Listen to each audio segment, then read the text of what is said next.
ओम श्री सत्य स्वाहा की जय। ओम श्री कृष्णाय नमः। प्रिय भक्तजनों,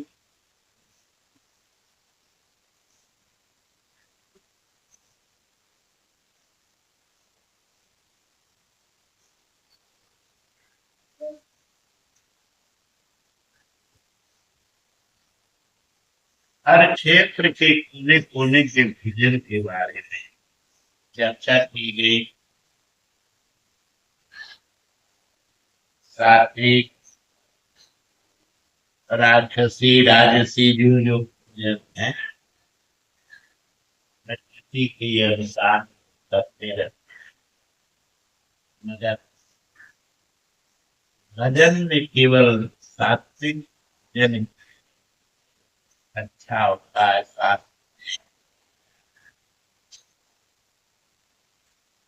अब आप श्रीमद् भागवत गीता यथार्थ गीता की 17वें अध्याय के श्लोक नंबर 9 वो सुने।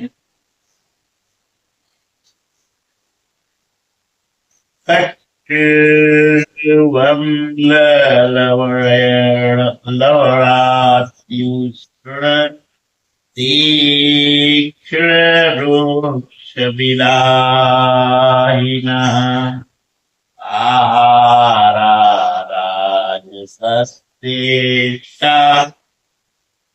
दुःखशोकामय प्रदा। कड़वे, खट्टे, अधिक नमकीन,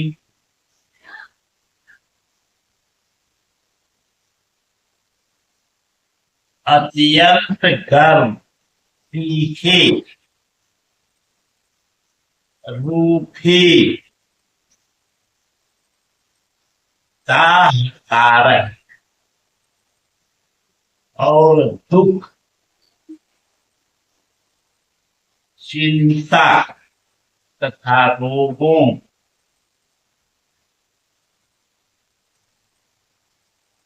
को उत्पन्न करने वाले आहार राजस पुरुष को प्रिय लगते हैं। राजस पुरुष ऐसे भोजनों को बहुत पसंद करता है।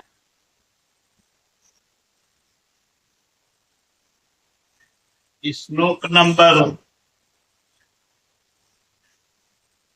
10 में देखें,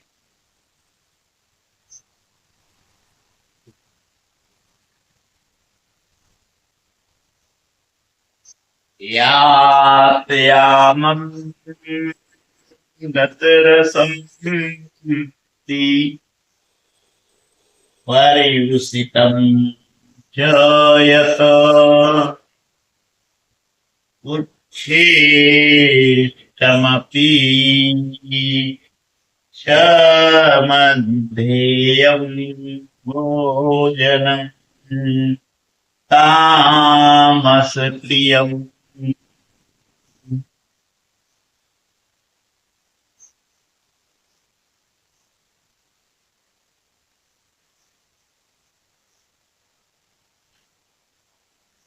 जो भोजन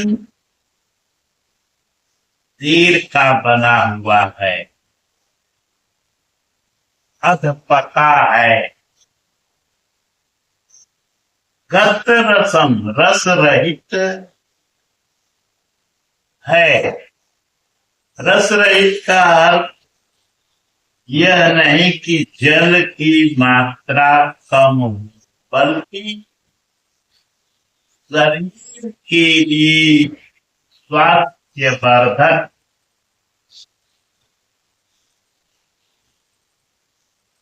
रसायन से जो रहित है,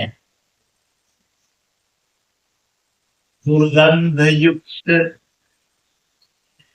बासी, उच्छिष्ट, और अपवित्र ही है, वह तामस पुरुष को प्रिय होता है। प्रश्न पूरा हुआ। अब प्रस्तुत है यज्ञ, जिसे श्लोक नंबर 11 में भगवान अपने मुखार बिंदु से वर्णन करते और पूज्य स्वामी श्री अगरानंद आचार्य जी द्वारा ध्यान पूर्वक सुने। श्लोक नंबर 11।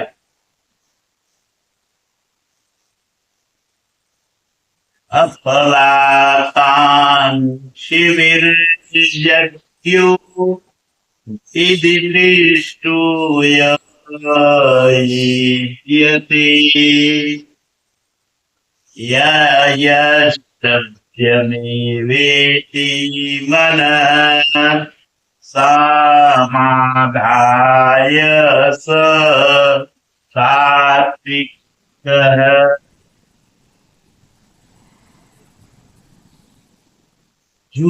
यज्ञ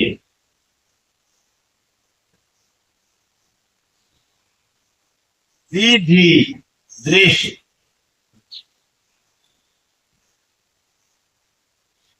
शास्त्र विधि से, वो यज्ञ विधि दृष्टा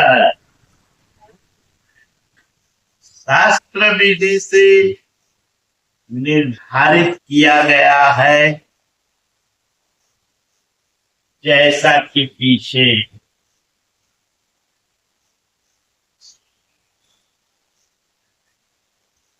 अध्याय 3 और अध्याय 4 में यज्ञ का स्वरूप बताया कि बहुत से योगी प्राण को अपान में, अपान को प्राण में हवन करते हैं। प्राण पान की गति विरोध कर प्राणों की गति स्थिर कर देते हैं। संयमाग्नि में हवन करते हैं। इस प्रकार यज्ञ के 14 सोपान बताए, जो सब के सब ब्रह्म तक की दूरी तय करा देने वाली एक ही क्रिया की ऊंची नीची अवस्थाएं हैं। संक्षेप में यज्ञ चिंतन की प्रक्रिया का चित्रण है।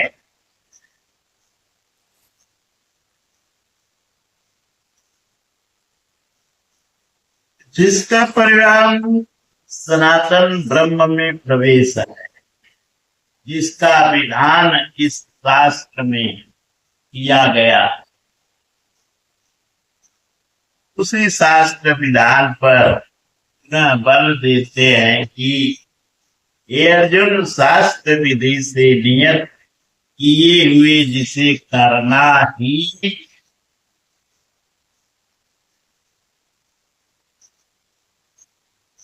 कर्तव्य है, तथा जो मन का निरोध करने वाला है, जो फल को न चाहने वाले पुरुषों द्वारा किया जाता है, वह यज्ञ सात्विक है। अब आप श्लोक नंबर 12 में देखें, अभिसंधाय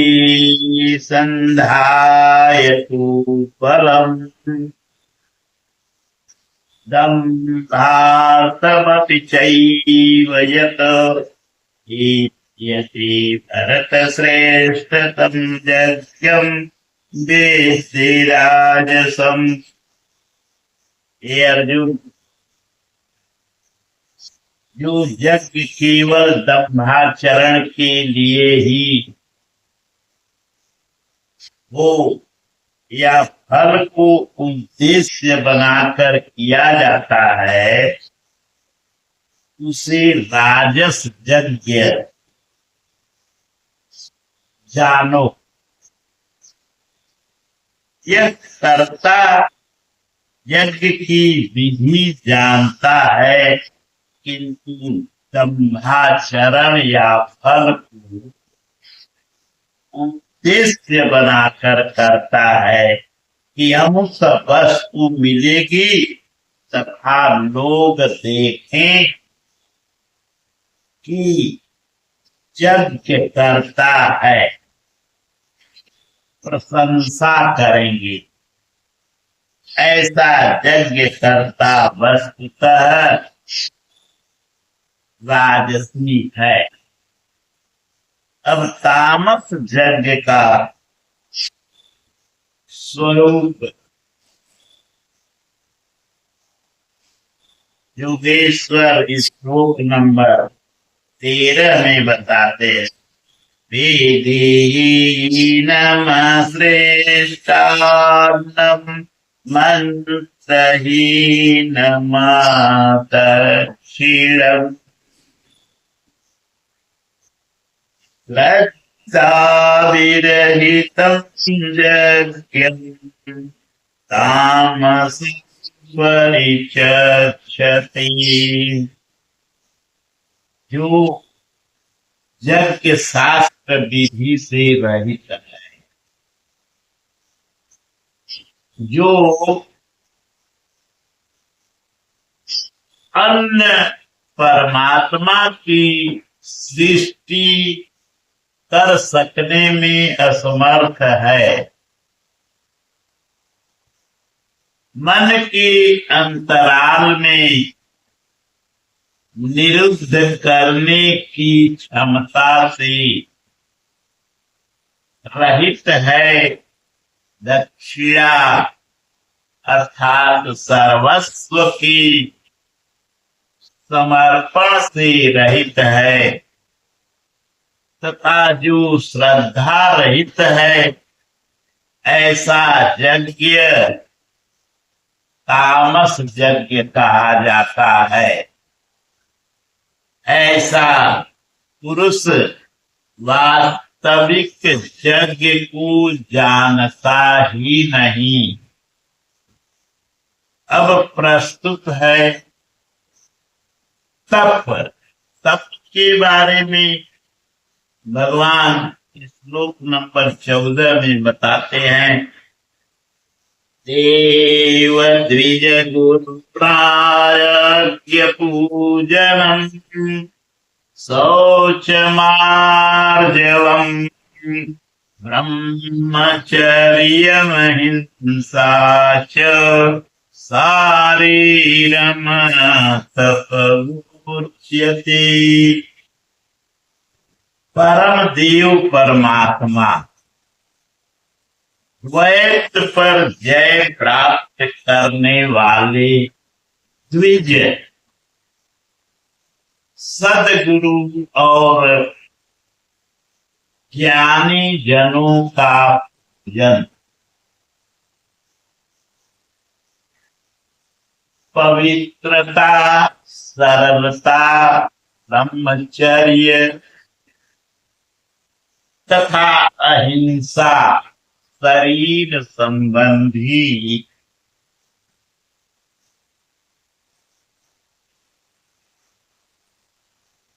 तथा अहिंसा शरीर संबंधी तप कहा जाता है।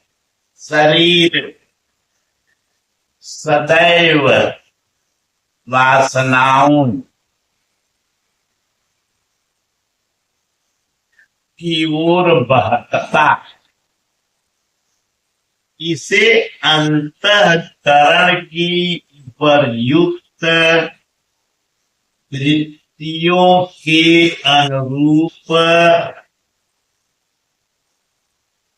तपाना ही शारीरिक तप है। बहुत कठिन है। ऐसा यदि कोई कर लेता है तपसी, तो परम पद को प्राप्त। अब आप श्लोक नंबर 15 में देखें।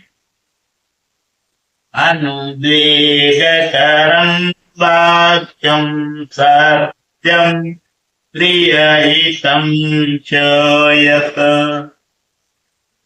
स्वाध्यायाभ्यसनं चैव वाङ्मयं तप उच्यते। उद्वेग न पैदा करने वाला, प्रिय, हितकारक और सत्य भाषण तथा परमात्मा में प्रवेश दिलाने वाले शास्त्रों के चिंतन का अभ्यास, नाम जप, यह वाणी संबंधी तप कहा जाता है। वाणी विषयोन्मुख विचारों को भी व्यक्त करती रहती है। वाणी भी विषयोन्मुख विचारों को व्यक्त करती रहती है। इसे उस ओर से समेट कर परम सत्य परमात्मा की दिशा में लगाना वाणी संबंधी तप है। अब भगवान मन संबंधी तप के बारे में श्लोक नंबर 16 में बताते हैं, जिसे आप ध्यान पूर्वक सुने और इसका लाभ उठाएं।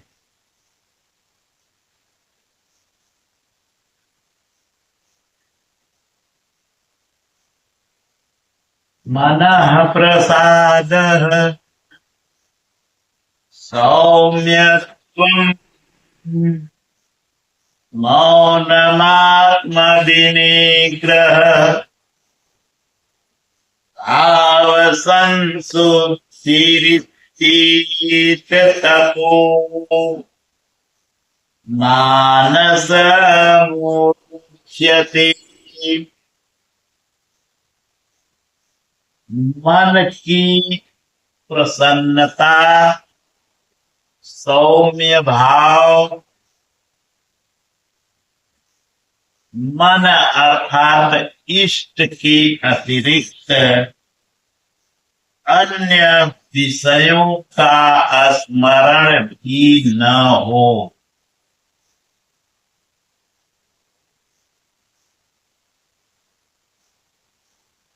मन का निरोध,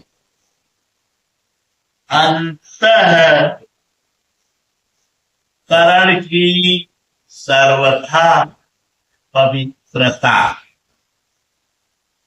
बहुत कठिन है। यह मन संबंधी तप कहा जाता है। उपर्युक्त तीनों शरीर, वाणी और मन का तप मिलाकर एक सात्विक तप है। तीनों को जो कर लिया तो समझो कि सात्विक तप कर लिया। अब आप श्लोक नंबर 17 में देखें। श्रद्धया परया तप्तं तपस्त्रिविधं नरहि अकलाकाङ्क्षिभिर्युक्तैः सात्विकं परिचक्षते।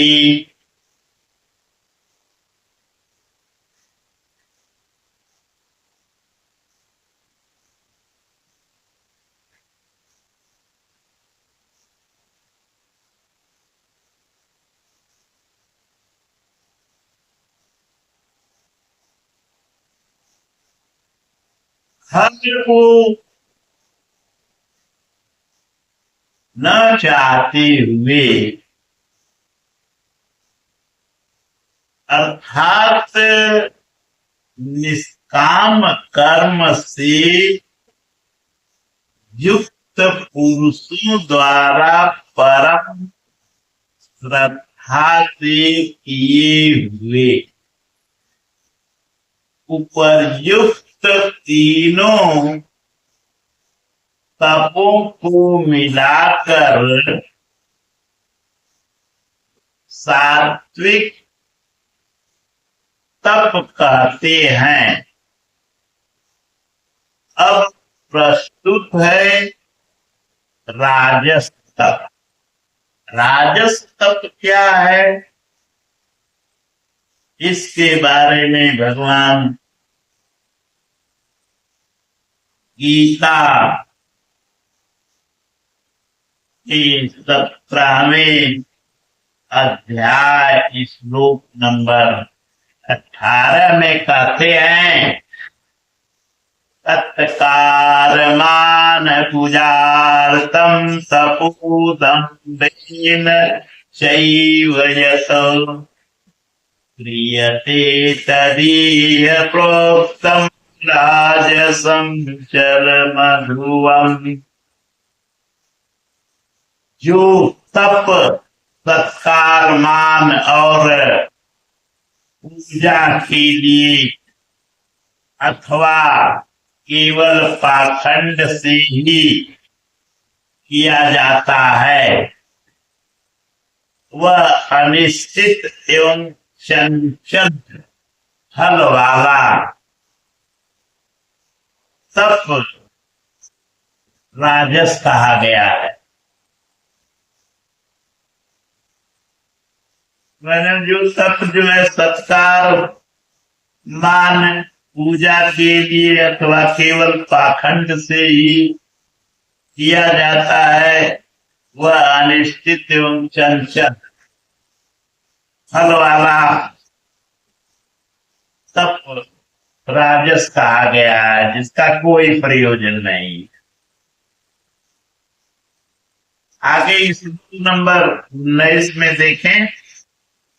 मूढग्राहेणात्मनो यत् पीडया क्रियते तप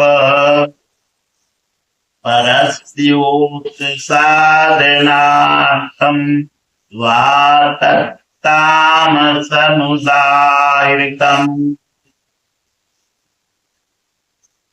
जो तप मूर्खता पूर्वक हठ से मन वाणी और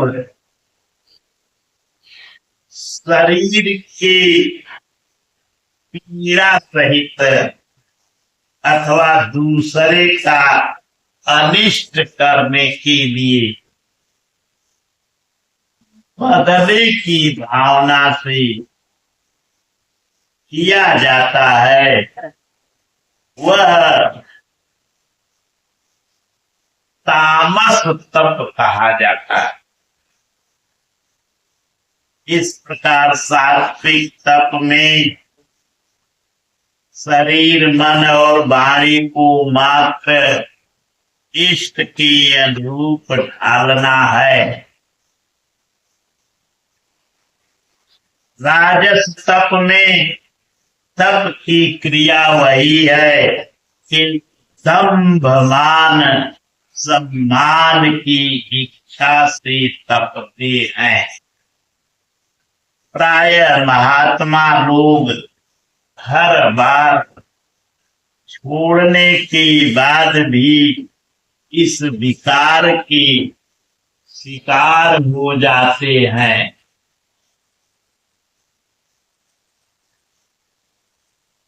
और तीसरा तापस तप अविधि पूर्वक होता है, दूसरों को पीड़ा पहुंचाने के दृष्टिकोण से होता है। अब प्रस्तुत है दान, जिसे श्लोक नंबर 20 में देखें। दातव्यमिति यत्यानं दीयते अनुपकारिणे देशे काले च पात्रे च तद्दानं सात्विकं स्मृतम्। दान देना ही कर्तव्य है।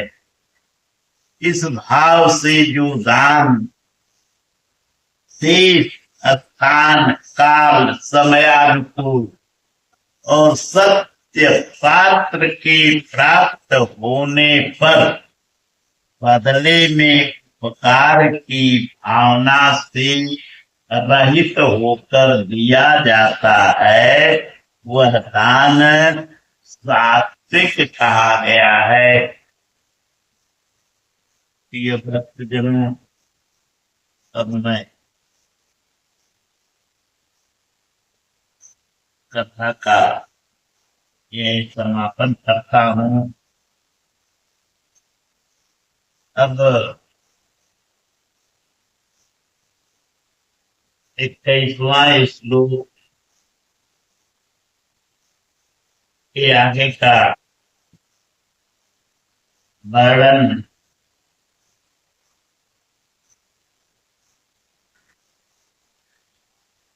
अगली कथा में कहूंगा। तब तक के लिए आप लोग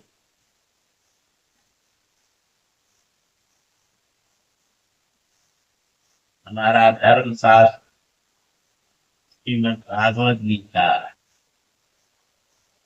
इसका अध्ययन करते रहें और